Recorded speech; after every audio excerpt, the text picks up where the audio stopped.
Cholinergic agonist. Cholinergic agonists are those drugs which act on the receptors, those receptors which are activated by acetylcholine.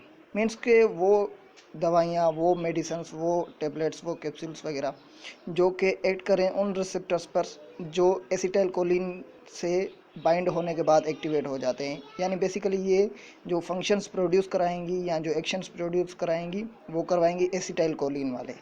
तो ये chapter discuss करने से पहले कुछ terms हमें आनी चाहिए, जैसे agonist, antagonist and cholinergic receptors. तो एगोनिस्ट किसको कहते हैं? एगोनिस्ट कहते हैं किसी भी ऐसे लीजेंड को, किसी ऐसे केमिकल को, किसी ऐसे हार्मोन को जो किसी रिसेप्टर के साथ बाइंड होकर कोई इंट्रिंसिक एक्टिविटी प्रोड्यूस करे। और एंटागोनिस्ट उसको कहते हैं जो किसी रिसेप्टर के साथ बाइंड तो हो जाए उसके स्पेसिफिक साइड पे या एलोस्टेरिक साइड पे, लेकिन कोई इंट्रिंसिक एक्टिविटी प्रोड्यूस ना करे, तो इसको कहते हैं हम एंटागोनिस्ट। उसके बाद कोलिनर्जिक रिसेप्टर्स, यानी वो रिसेप्टर्स जो न्यूरॉन्स के पास या किसी भी बॉडी पार्ट के पास हों, प्रेजेंट हों और जो एक्टिवेट हों, जो इंट्रिंसिक एक्टिविटी प्रोड्यूस करें तब जब उनके साथ एसिटाइलकोलिन बाइंड हो। तो अब हम बात करते हैं कोलिनर्जिक न्यूरॉन्स की। कोलिनर्जिक न्यूरॉन्स हम उनको कहते हैं जो कि एक्टिवेट हों, जो कि अपनी एक्टिविटी प्रोड्यूस करें एसिटाइलकोलिन के साथ बाउंड होने के बाद, या जो कि एसिटाइलकोलिन को रिलीज़ करें, या जिनके अंदर, जिनके न्यूरो गैंग्लियाज में एसिटाइलकोलिन मौजूद हो, जहाँ वो न्यूरॉन्स जिनके अंदर एसिटाइलकोलिन प्रोड्यूस होती है।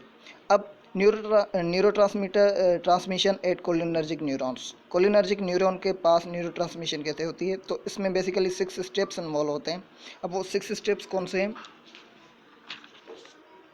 तो उनको अगर हम शॉर्ट में बयान करें तो वो इस तरीके से हैं। इस डायग्राम को आप देख रहे हैं कि पहले सिंथेसाइज ऑफ एसिटाइलकोलिन होती है, उसके बाद अपटेक एंड स्टोरेज होती है, फिर रिलीज़ होता है, और उसके बाद उसकी बाइंडिंग होती है किसी स्पेसिफिक रिसेप्टर के साथ।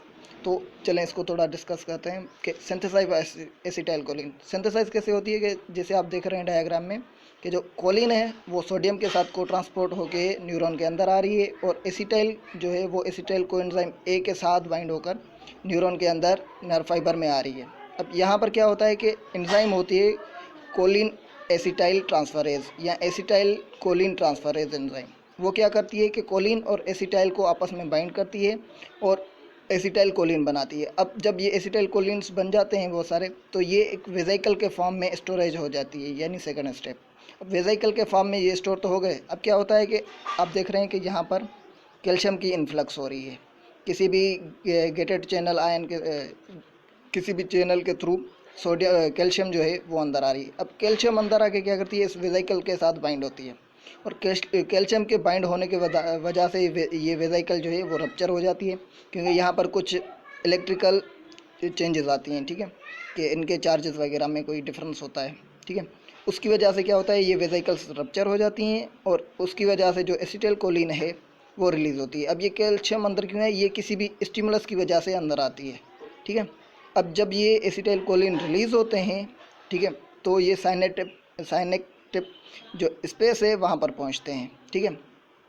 फिर वहाँ पर जो फर्दर प्रोसेसिंग होती है, यानी किसी भी रिसेप्टर के साथ ये बाइंड होते हैं और कोई इंट्रिंसिक एक्टिविटी प्रोड्यूस करते हैं। उस इंट्रिंसिक एक्टिविटी प्रोड्यूस करने के बाद जो रिमेनिंग एसिटाइलकोलिन होती है उसकी हो जाती है डिग्रेडेशन। अब डिग्रेडेशन कैसे होती है, कोलिन एस्ट्रेस, एसिटाइल कोलिन एस्ट्रेस एंजाइम है जो कि इसकी डिग्रेडेशन करता है, यानी एसिटाइल कोलिन को तोड़ता है कोलिन और एसीटेट में। तो लास्ट स्टेप क्या होता है, जो कोलिन है उसकी रीअपटेक हो जाती है और दोबारा से ये साइकिल चलती रहती है। होप कि आपको यहाँ तक समझ आ गया होगा।